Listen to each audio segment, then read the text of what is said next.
द्रौपदी के गर्भ से हुए थे। अश्वत्थामा ने उन्हें पांडव समझकर उन्हें मार डाला।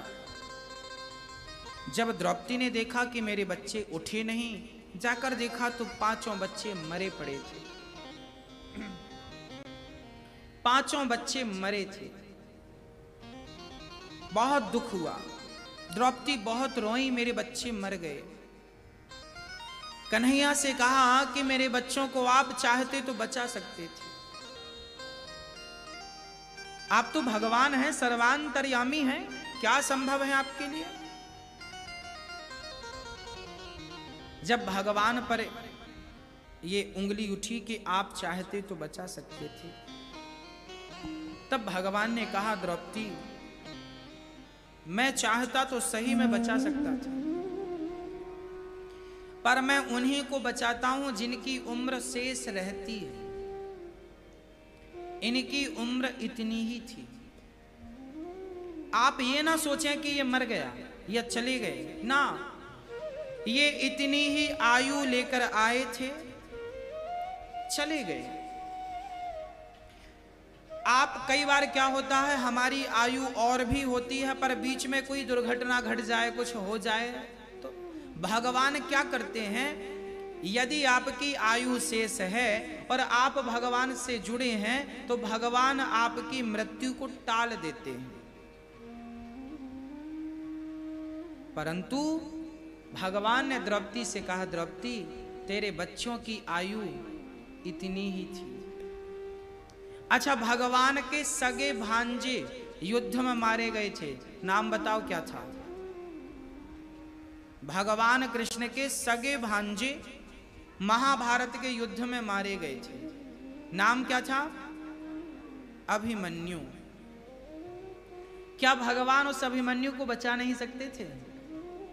यदि अर्जुन को बचा सकते हैं वो, तो भांजे हैं भाई, क्यों नहीं बचाएंगे? बिल्कुल बचा सकते थे, परंतु नहीं बचाया। जानते हैं कारण क्या है? कारण यह है कि जिसकी उम्र इतनी है, अभी मैया जी बैठ जाओ, अभी हम बुला लेंगे, बैठ जाइए। जिसकी उम्र जितनी है, बस उसे उतना ही वक्त भगवान देते हैं, उससे एक रत्ती ज्यादा नहीं, एक रत्ती कम नहीं। इसलिए भगवान ने जितनी उम्र निश्चित की है, निर्धारित की है, वो आप रखिए। समय आएगा सबको जाना पड़ेगा।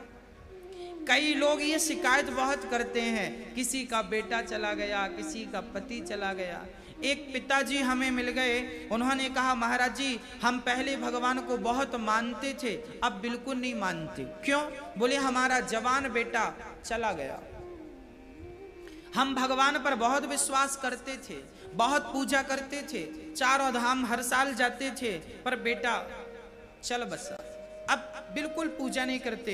आपको भारत में लाखों लोग ऐसे मिल जाएंगे जो पहले तो भगवान को मानते थे, पर घर में कोई दुर्घटनाएं घट गई, अब नहीं मानते। अच्छा, एक बात बताओ, आप भगवान की भक्ति करते हैं तो क्या इसलिए करते हैं कि आपके घर कोई मरे ना?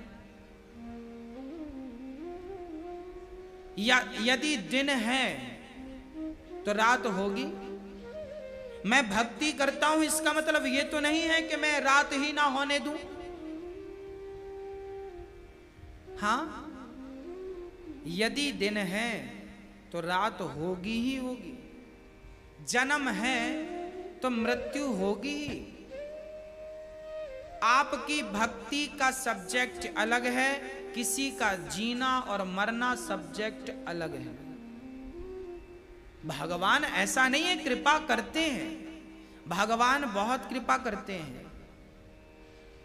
हाँ, मुझे ही, मैं अपनी बात कहूं, मैं 20 फीट ऊपर से गिर गया था, मरा नहीं।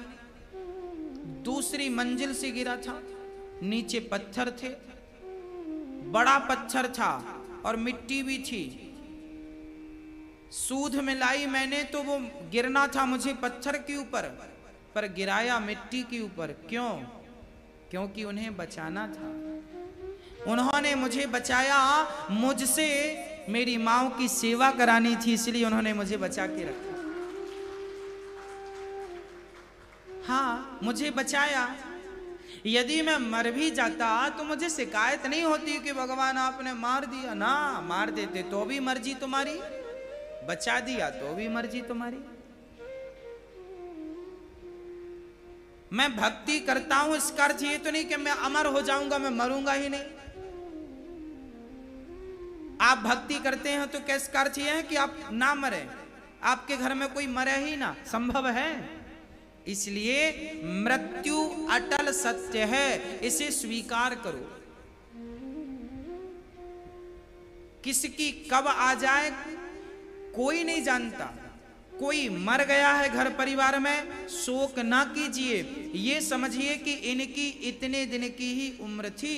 अब ये भगवान के घर से आए थे, 25-50 साल की मेहमानी की, अब वापस चले गए। आपका कोई अपना जिसको आप बहुत प्रेम करते थे मर गया, कोई बात नहीं, तुम भी तो मरोगे, हम भी तो मरेंगे। आज वो गया है, कल हमारा भी नंबर आएगा। इसका अर्थ है कि अब वो मर गया, अब हम भक्ति नहीं करेंगे, भगवान तुम पे विश्वास नहीं रखेंगे, भगवान पहले करते थे, फिर तो तुम स्वार्थी हो गए। जब तक तुम्हारा ठीक ठीक चल रहा था तब तक तो भगवान से राम राम थी, थोड़ा सा बिगड़ गया, लो अब नहीं करेंगे, ये तो स्वार्थ है भाई।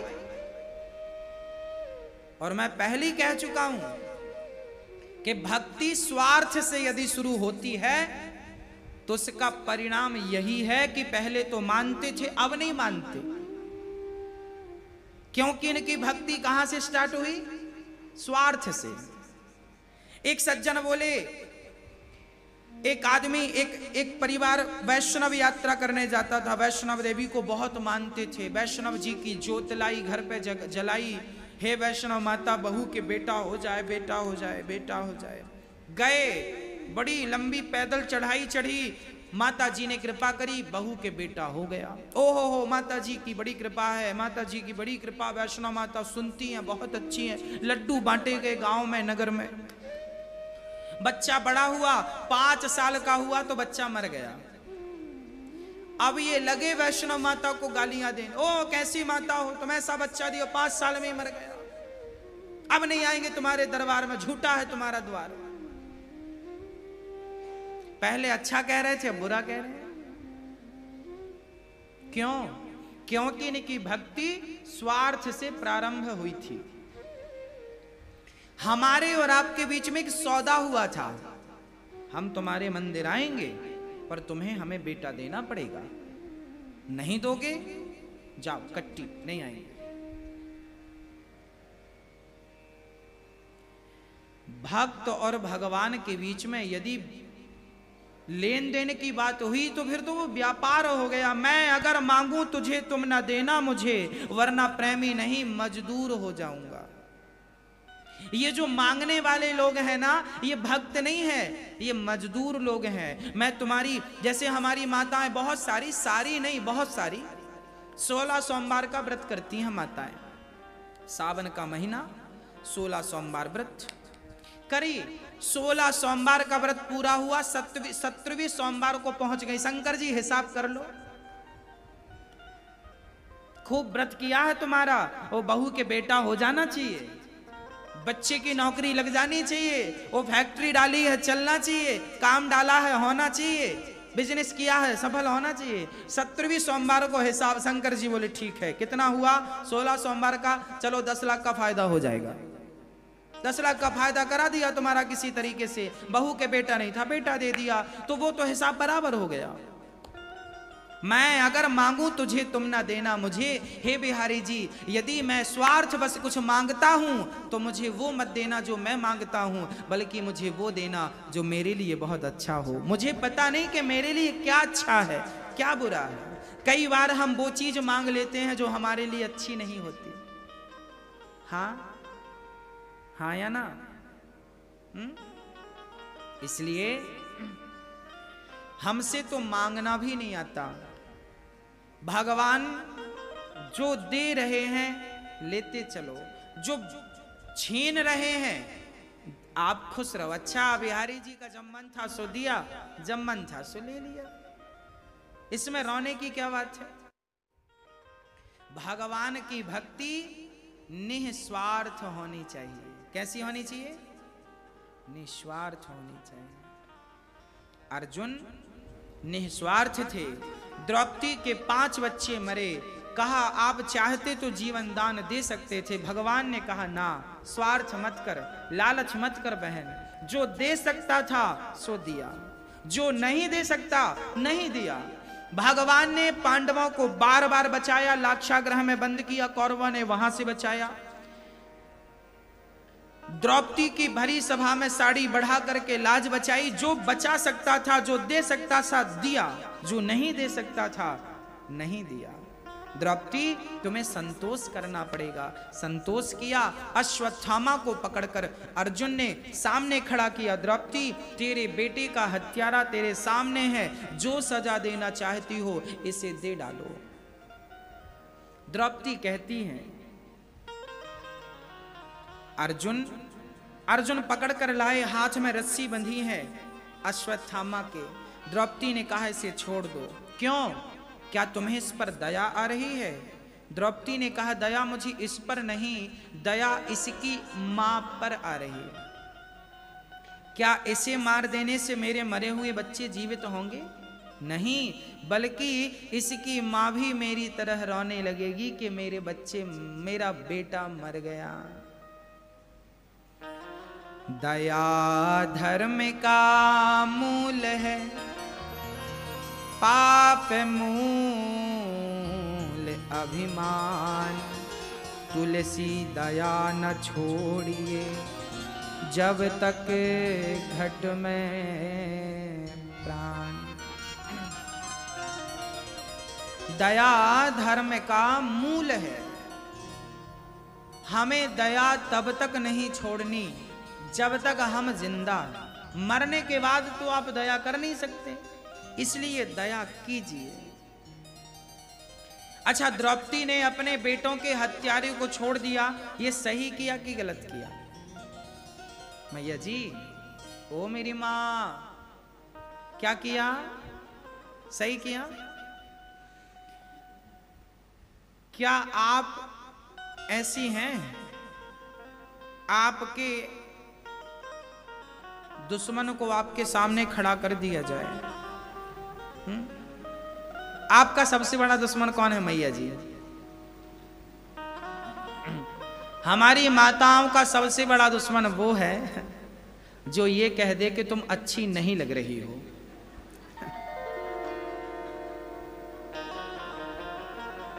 हमारी माताओं का सबसे बड़ा दुश्मन वही है जो ये कह दे कि तुम अच्छी नहीं लग रही हो। इसलिए कहते चलो बहुत अच्छी लग रही हो। पति को हमेशा कहना चाहिए पत्नी से बहुत अच्छी लग रही हो, नहीं तो उसका पति ही सबसे बड़ा दुश्मन हो जाएगा। इसलिए द्रौपदी के भीतर दया है, द्रौपदी के भीतर करुणा है, द्रौपदी के भीतर प्रेम है। प्रेम ही आपको श्रेष्ठ बनाता है। अर्जुन ने, द्रौपदी ने उसके हाथ की रस्सी, अश्वत्थामा के हाथ की रस्सी खोली, कहा आप यहां से जाइए। अर्जुन ने कहा ना ना, मैं इसे दंड दूंगा, कन्हैया आप बताएं क्या करूं? तब भगवान ने कहा अर्जुन, ब्रह्म बंधुर्न हन्तव्या आतताई बधार्हण मयैवो भयमाम्नातं परिपाह्यनुशासनम्।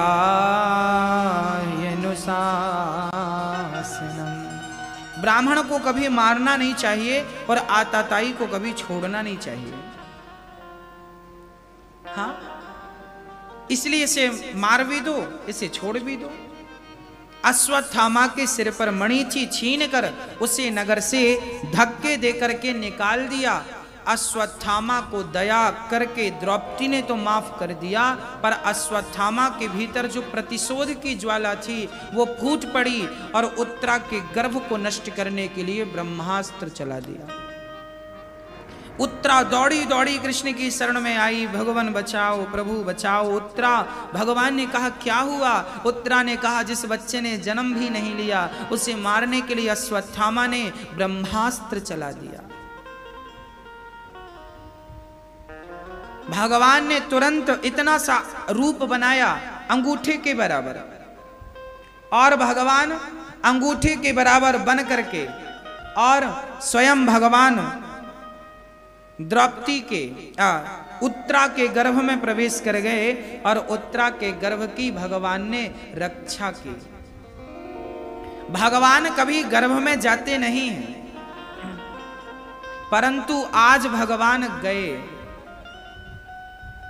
भय प्रकट कृपाला दीन दयाला कौशल्याहितकारी, भगवान जन्म नहीं लेते, प्रकट होते हैं। पर आज भगवान उत्तरा के गर्भ में इसलिए गए कि मेरे भक्त के लिए मुझे जाना है। चले गए और सुदर्शनास्त्र से ब्रह्मास्त्र को खंडित किया और रक्षा की उस भक्त की।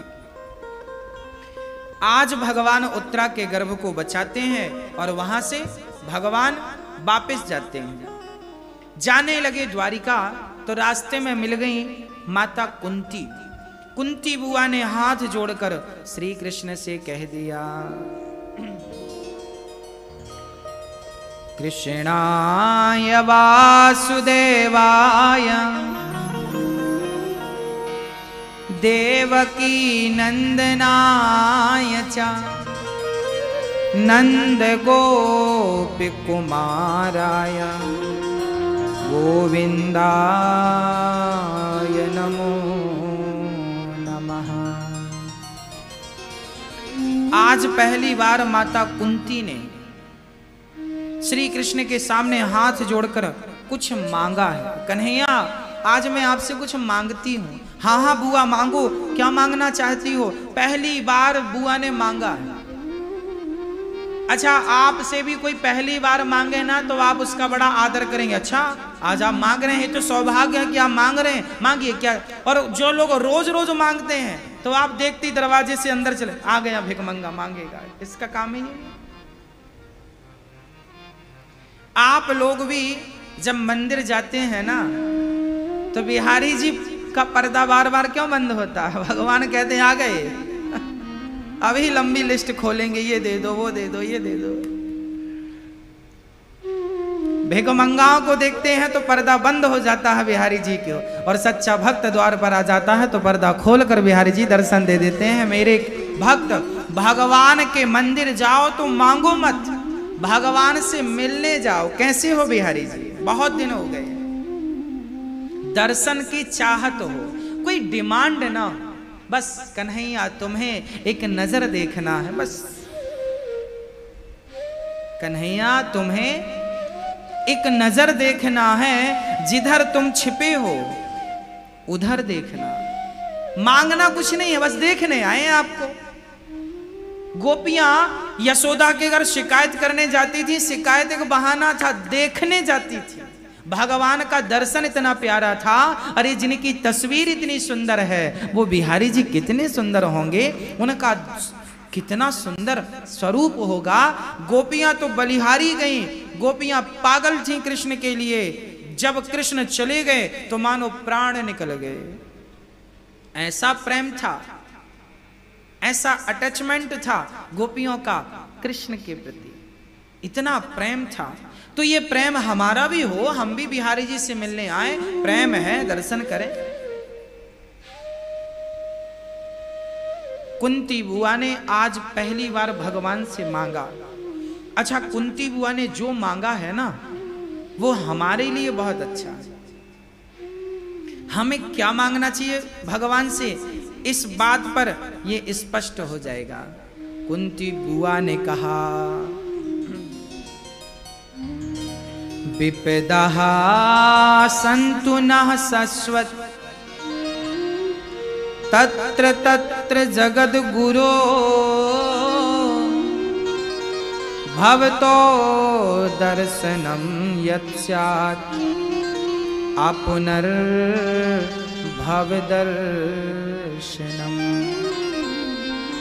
विपदः सन्तु नः शश्वत् तत्र तत्र जगद्गुरो।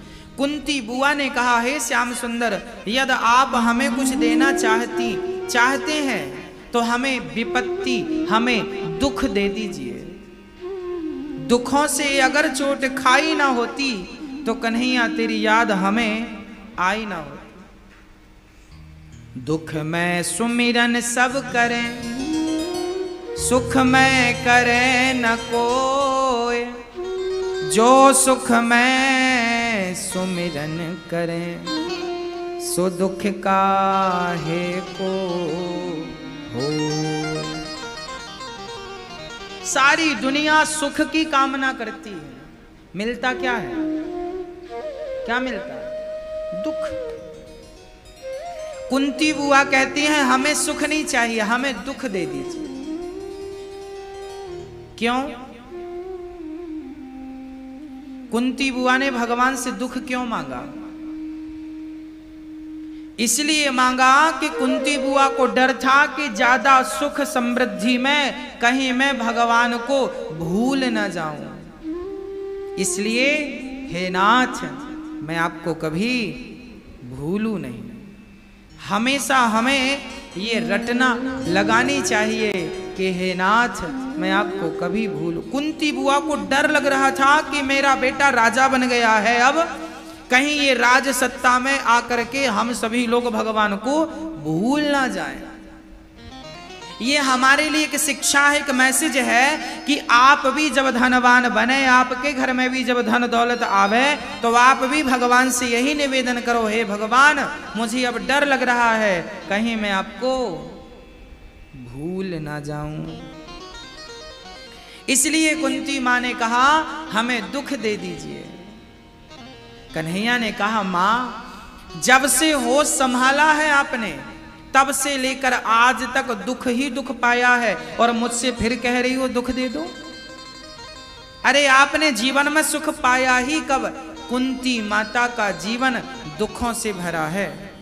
कितना दुख, जरा सुनिएगा। भरी सभा में द्रौपदी की लाज लूटनी चाहिए। कुंती की बहू ही तो थे द्रौपदी। हाँ, परिणाम यह हुआ, जब भरी सभा में द्रौपदी की साड़ी खींचने लगी, तब द्रौपदी ने बुलाया।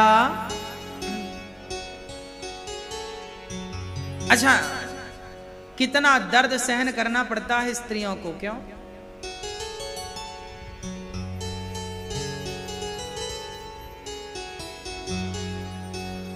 कहाँ जा छिपे हो प्यारे कन्हैया, यहाँ लाज में लूटी जा रही है। दुशासन के हाथों तेरी द्रौपदी की सभा बीच साड़ी खींची जा रही है। कहाँ जा छिपे हो प्यारे कन्हैया, यहाँ लाज में लूटी जा रही है। जिन्होंने कभी मेरी सूरत ना देखी, वो देखेंगे आज